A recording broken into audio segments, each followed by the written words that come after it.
Let us now solve some problems under case 2 of capacity, demand, time, formulation of component reliability, where the loads and the capacity terms vary in time but non-randomly. We go back to our old friend, the uniaxial cable under tension. We looked at various versions and incarnations of that problem in the previous 5 or 6 lectures.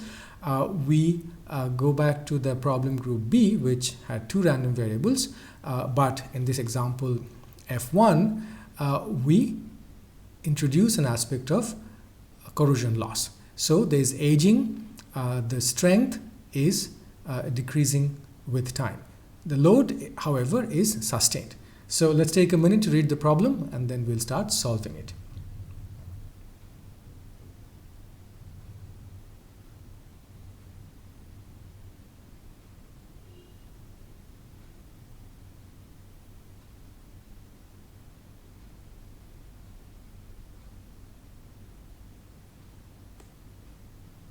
So our C0 is Y, the yield strength, and then it degrades because of loss of section. Y times the cross-sectional area is our capacity. So the capacity decreases because of the loss of sectional area. Here, this is a special case of case 2, in that the strength is monotonically decreasing, but the load is sustained in time. So of the 2 functions d and h that we discussed in the previous slide, d is here monotonically decreasing function. H is, however, equal to 1, so there is no amplification of the loading process. So we can write the reliability function as the probability that C0 times d of t is greater than Q0. Note that we are using the same t in the d of t and in the reliability function r of t. That's only because the strength or the capacity is decreasing monotonically in time and the load is sustained. If not, then we would have to look at the worst case scenario in the entire duration 0 to t. So this sort of problem, this monotonically decreasing strength and sustained load, that simplifies the problem to a great extent. So now let us bring in the fact that capacity is yield times the area. So let's express the reliability function with that in mind. So we have to look at the worst case of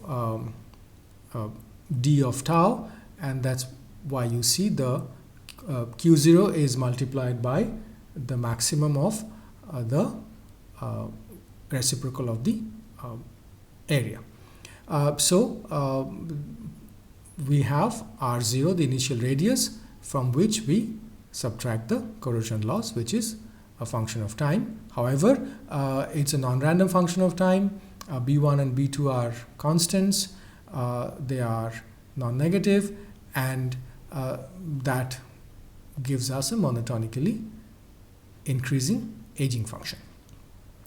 If we go through the steps, we can define a safety margin, which is m of t, and m of t is pi times the current area, the pi times the current radius squared times the yield strength minus the sustained load.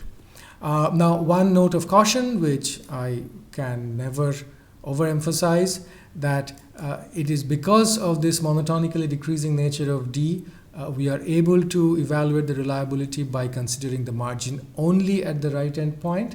But in any other situation, if we did this, we could end up dangerously overestimating the reliability. So we have to be very careful about the nature of these aging functions or load amplification functions.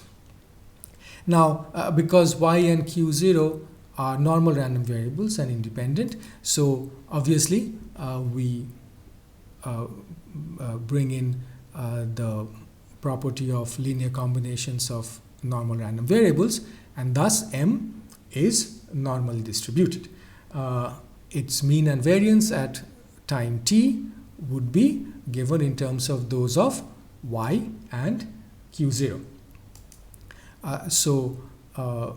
Mean of M at any instant of time is the area times the mean of y minus the mean of the load, and the variance of M at any instant of time is the area squared times the variance of y plus the variance of q0.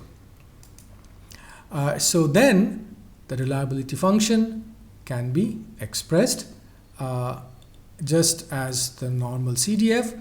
The probability that the margin is greater than 0 can be given in terms of the normal CDF evaluated at the ratio of the mean and the standard deviation.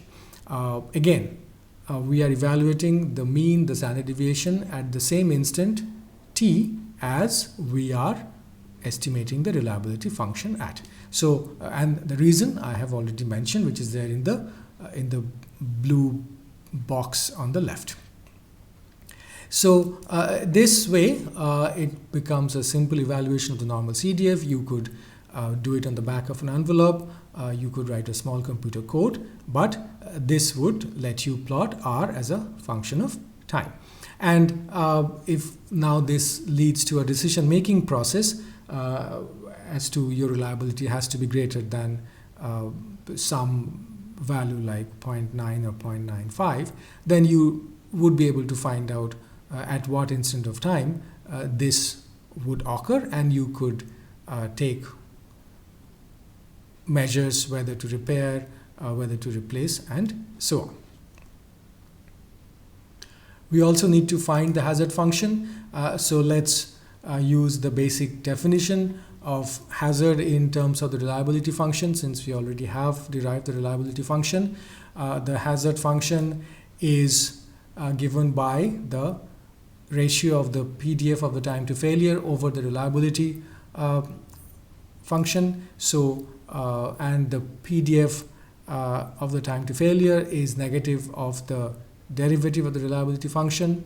So the ratio of that gives me the hazard function, which for this normally distributed M takes on a rather elaborate form, but let's go through that step by step, and it should be easy to understand. So in the denominator you have the reliability function phi evaluated at mu m over sigma m, both evaluated at t, so that's unchanged. When we take the derivative of R, the reliability function, the derivative of the CDF is the PDF, so that's how you see the normal PDF, lowercase phi, in the numerator. And then we have to, using chain rule of differentiation, differentiate the ratio mu over sigma with respect to time, and that's how you see the last part of that expression. In the denominator we have the variance of M, and in the numerator we have the mean, the change, the rate of change in the mean and the rate of change in the standard deviation. That's where the numerator comes from. So when we put all of this together, we have a hazard function that is an increasing type. So just like we could take decisions based on the reliability value, we could also take decisions based on the hazard. And for example, if the hazard had to be contained within 1% per year, then we would know at what instant of time in the life of the structure we would either need to repair or replace.